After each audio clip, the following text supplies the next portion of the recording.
এতিয়া আপোনাৰ কথাখিনি মই মানুহৰ ওচৰত লৈহে যাব পাৰিম মই বনাই দিব নোৱাৰো পালেনে সেই বস্তুখিনি আপোনালোকে গাঁওবাসী একেলগ হৈ মাথাউৰিটো পাৰ্মানেণ্ট আমাক সলিউশ্যন এটা লাগে যাতে পানী নাহে এতিয়া সেই মানুহ ঘৰত কৈছে যে মানে হেৰি হৈছে পানী মানে শুই থাকোঁতে আহিছে এই বস্তুটো কিন্তু আপোনালোকে গুৰুত্ব নিজেই দিয়ক বানপানীটো ফটককৈ হৈ যোৱা সমস্যা নহয়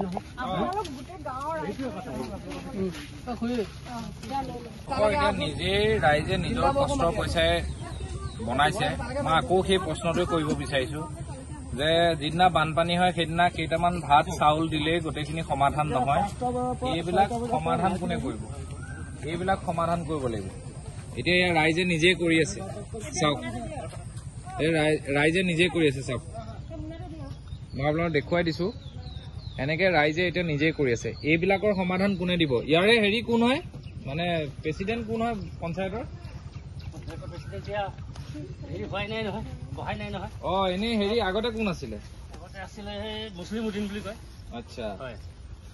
গতিকে এই বস্তুখিনি পঞ্চায়তৰ মানুহে চাব লাগে তেওঁলোকে যিখিনি কষ্ট কৰিছে সেইখিনি প্ৰাপ্য যাতে পায় মই আকৌ আহিম আজি গুৱাহাটীৰ পৰা আহিছো ইয়ালৈ খবৰ ল'বৰ কাৰণে কি হৈ আছে পৰিস্থিতি পৰিৱেশ আৰু আমাৰ ৰুবুলতো আহিছে আছুৰ জিলাৰ তথ্য সম্পাদকো আহিছে আগতে সি আঞ্চলিকৰ ইয়াৰ ছেক্ৰেটাৰী আছিলে সিও আহিছে আমাৰ লগত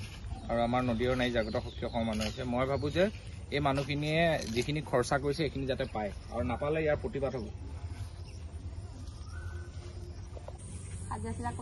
এতিয়া আপোনালোকে এইটো পানীটো কি কাৰণে আছে গম পায় নাই ডেমটো বন্ধ হ'ব লাগে নে থাকিব লাগে সেই বস্তুখিনি আপোনালোকে কোনো লওক এইটো আপোনালোকক মৰমহে জনাইছো দেই আমি আমাৰ নিজৰ ফালৰ পৰা এইটো কোনো ৰাজনীতিও নাই মৰমত নিজৰ মা ভনী বুলি আহিছো আপোনালোকক কবলৈ আহিছো হাতত কিবা এটা লৈ আহিছো যে আপোনালোকৰ পানী হোৱাৰ কাৰণটো আপোনালোকে বুজি লওক আৰু কোনো নেতা পিছত গৈ আপোনালোকে আন্দোলন নকৰিব গোটেই মানুহখিনি এক হৈ এইটোৰ বিৰুদ্ধে প্ৰতিবাদ কৰক বুজি পাইছেনে ইয়াতে বহুত মানুহ আহিব ৰাজনীতি কৰিব কিবা কৰিব কৰি থাকক কিন্তু কথাটো হ'ল আপোনালোকৰ যিটো এইটো বানপানীটো যিটো কাৰণে হৈছে সেই কথাটো যাতে মুখ্যমন্ত্ৰীয়ে গম পায় সেই ব্যৱস্থাটো কৰিব লাগে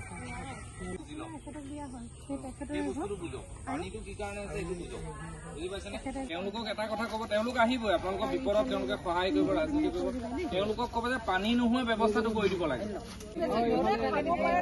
কিয়নো ফান দিয়া নাই মৰমত আহিছো বুজাব গম পালে নহয় পানীটো কি কাৰণে হৈছে সেইটো বুজি পালে হ'ল কি কাৰণে হৈছে পানীটো খাবলৈ এইকেইটা আৰু যেনে তেনে খাই আছো আৰু কোনোবাই কিবা দিছে নাই কালি পাচি চাউল পাইছিলে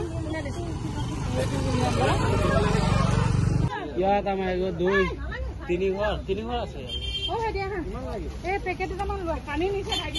লাগিব 3 ঘৰ আছে 3 ঘৰ চাউল কিনিছে নেকি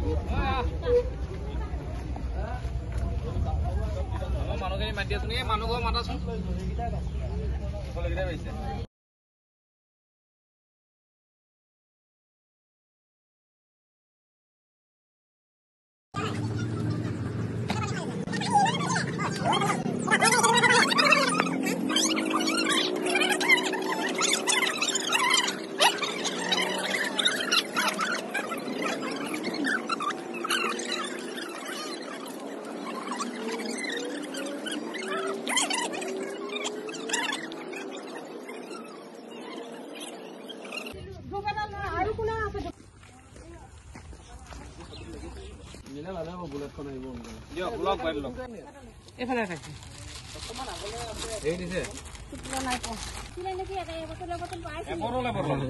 আমি আৰু আপোনাক এনে খোৱা পানী দিছো